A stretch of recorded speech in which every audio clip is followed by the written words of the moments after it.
Hi, my name is Anthony Trick, and as someone who has trained in martial arts for most of his life, I know the dangers of taking a bully and giving them the tools to perfect their bully's craft.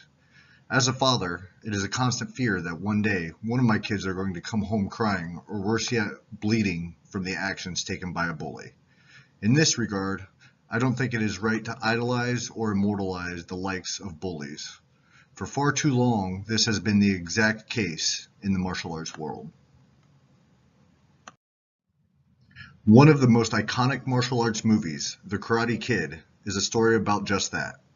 A child moves to a new town, doesn't quite fit in, and resorts to bullying in order to gain the attention that he is craving. When my son came to me one day to ask if I have seen this movie, I was mortified to see that he was idolizing the bully of this story, and felt the need to point out that rooting for the bully is not acceptable. Shortly after Danny moves to the valley, he becomes infatuated with a girl named Allie. He spends most of his first evening just creepily watching her from across the beach party.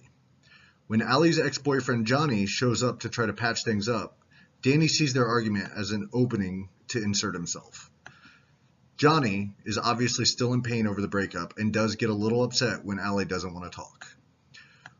When Danny demands the return of Allie's stereo that Johnny took, Johnny, still worked up over the argument, gives the stereo to Danny and pushes him a little. This is where it should have ended. Danny has the stereo, and Allie is still in no physical danger. But Danny decides to escalate the situation by lunging after Johnny in an attack. Johnny steps out of the way of the punches twice. When Danny refuses to stop, Johnny then uses a single kick to defend himself and to stop the offense of Danny.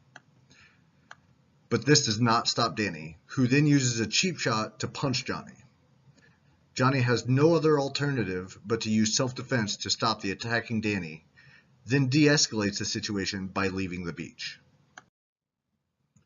The day following the beach fiasco, while Danny is playing a game of soccer at school, he is tripped up during the game, as does happen normally in soccer.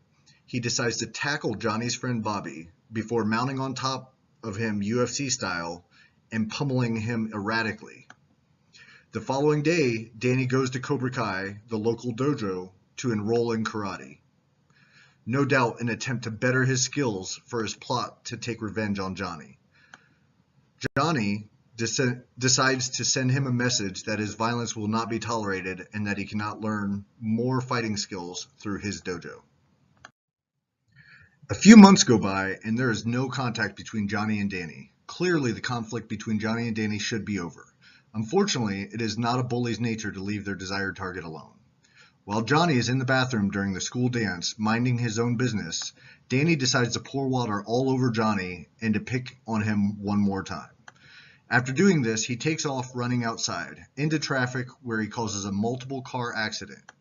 Johnny catches up to Danny to confront him of what he did when a stranger, karate expert and child beater named Mr. Miyagi decides to intervene into a high school fight. After Mr. Miyagi makes short work of a couple of kids, the bully, Danny, talks the now felon into teaching him the ways in which he can do the same. Danny, accompanied by his new mentor, goes to Cobra Kai yet again to single out poor Johnny, who is just trying to continue his training. This time, Danny challenges Johnny to a fight at the All Valley Tournament, a tournament that Johnny just happens to be the defending champion of. Johnny accepts and even agrees to leave Danny alone until the tournament. Danny sees this as a great opportunity to continue to berate and poke fun of Johnny and his friends during school, because he knows Johnny, being true to his word, will not try to defend himself against the bully of his senior year.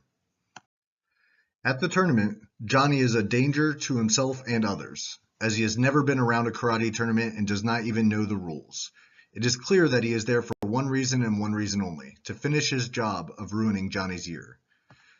During the tournament, Karma catches up to Danny when he sustains an injury while fighting Bobby, the kid he beat up on the soccer field.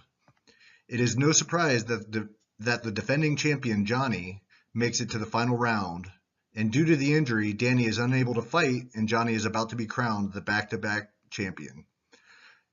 Danny cannot let this stand and decides to fight anyways. During this fight, Johnny's corner is urging him to use cheap shots to even the fight with all of the cheap shots Danny has been using all year. Johnny decides he is going to play it fair and win fair and square. It is at this point that Danny uses an illegal kick to score the final point and win the tournament. Even with everything that Danny has done to Johnny, Johnny still swallows his pride and hands the trophy to Danny. So why is he touted as the hero? Because the winners are the ones that write the history books. However, as a dad and an avid martial arts student, we should not and cannot let this type of bullying stand and be taught as an okay practice for our kids and our future generations.